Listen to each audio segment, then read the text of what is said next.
Super Sparkly Sapphires. I am calling this Treehouse Tuesday. So every Tuesday, we will have agenda in my treehouse. Pretty cool, right? Today is Tuesday, March 31st, 2020. We will begin with Mindful Minute, as always. So please find your mindful position in 5, 4, 3, 2, wonderful.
Today is the 124th day of school.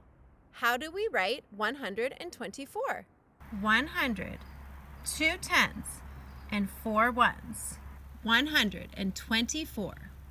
100, 110, 120, 121, 122, 123, 124.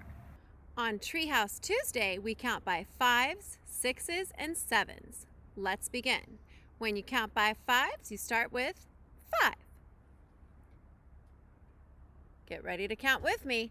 5, 10, 15, 20, 25, 30, 35, 40, 45, 50, 55, 60, 65, 70, 75, 80, 85, 90, 95, 100. So when you count by 6s, where should you start? I hope you said 6. So if I'm here at 6 and I'm counting by 6s, how many more do I need to add? That's right, 6. So we're going to take 6 hops forward. Oh, look, it's 12. What's 6 more? 18.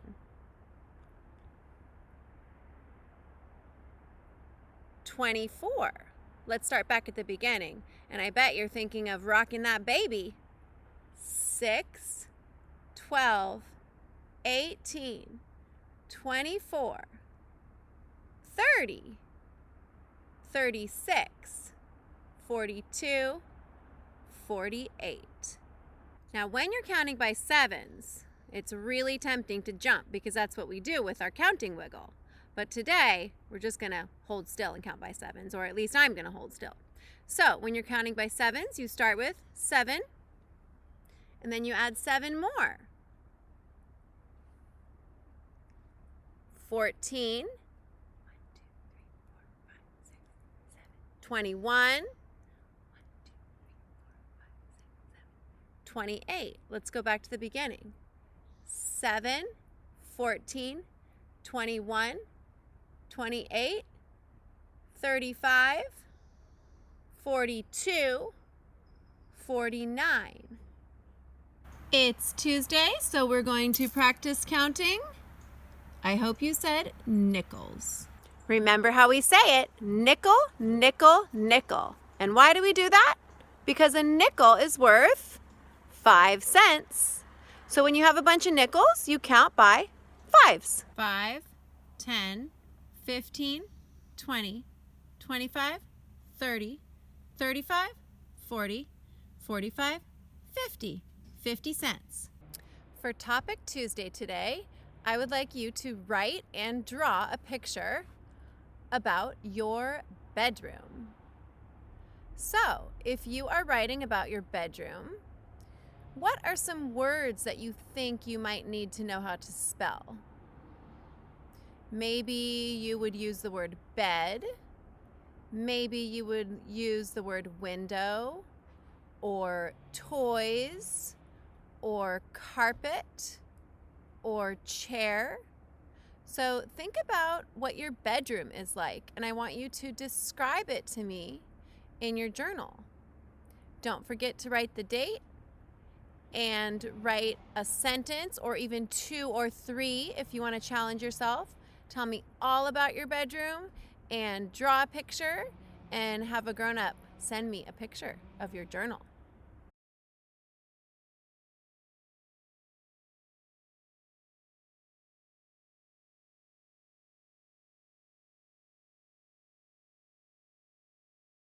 It's time for literature response, and remember, our theme right now is things with wings. So today we'll be reading about bats. This story is called Bat Loves the Night. The author is Nicola Davies, so she wrote the words or the story, and the illustrator is Sarah Fox Davies, so she drew the pictures. Bat is waking upside down as usual, hanging by her toenails. Her beady eyes open. Her pixie ears twitch. She shakes her thistledown fur. She unfurls her wings, made of skin so fine the finger bones inside show through. The pipistrelle's bat's body is no bigger than your thumb. How little is that? How cute. A bat's wing is its arm and hand. 4 extra long fingers support the skin of the wing. Now she unhooks her toes and drops into black space. With a sound like a tiny umbrella opening, she flaps her wings. Bat is flying. Bat's toes are shaped like hooks, so it's no effort for a bat to hang upside down. Out! Out under the broken tile into the nighttime garden. There she is. Look at the full moon. Over bushes, under trees, between fence posts, through the tangled hedge, she swoops, untouched. Bat is at home in the darkness, as a fish is in the water. She doesn't need to see. She can hear where she is going. Bats can see, but in the dark, good ears are more useful than eyes. Wouldn't you agree? Bat shouts as she flies, louder than a hammer blow, higher than a squeak. She beams her voice around her like a flashlight, and the echoes come singing back. Rhymes at least. They carry a sound picture of all her voice has touched. Listening hard, Bat can hear every detail, the smallest twigs, even the shapes of leaves. Using sound to find your way like this is called, do you know it? It's a long word. It starts with echo. Did you say echolocation? The noise bats make when they shout is too high for humans to hear. Gliding and fluttering back and forth, she shouts her torch of sound among the trees, listening for her supper. All is still.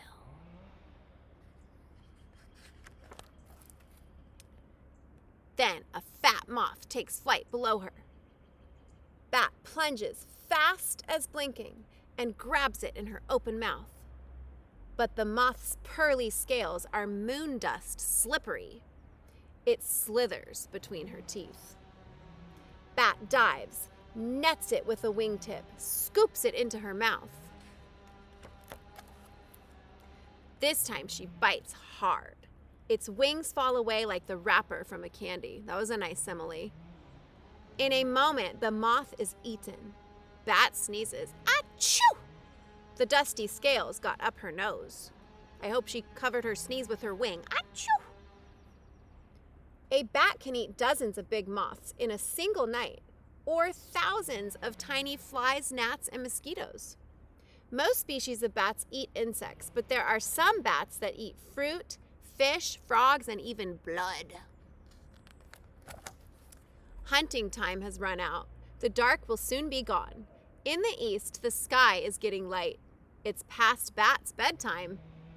The place where bats sleep in the day is called a roost.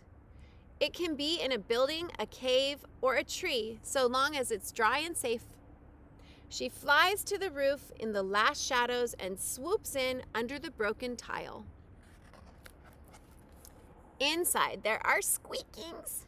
50 hungry batlings hang in a huddle, hooked to a rafter by oversized feet.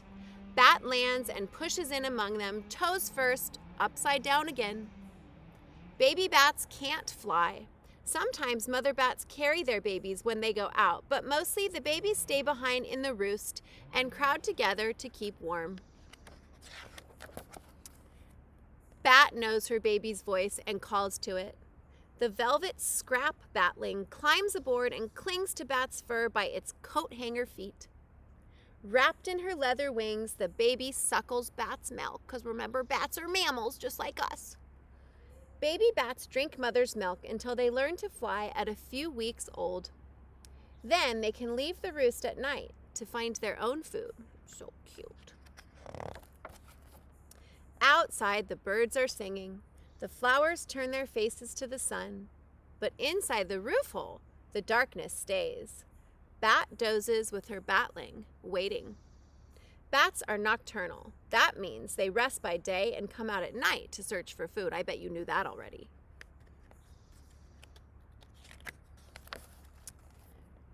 When the tide of night rises again, Bat will wake up and plunge into the blackness, shouting. Bat loves the night.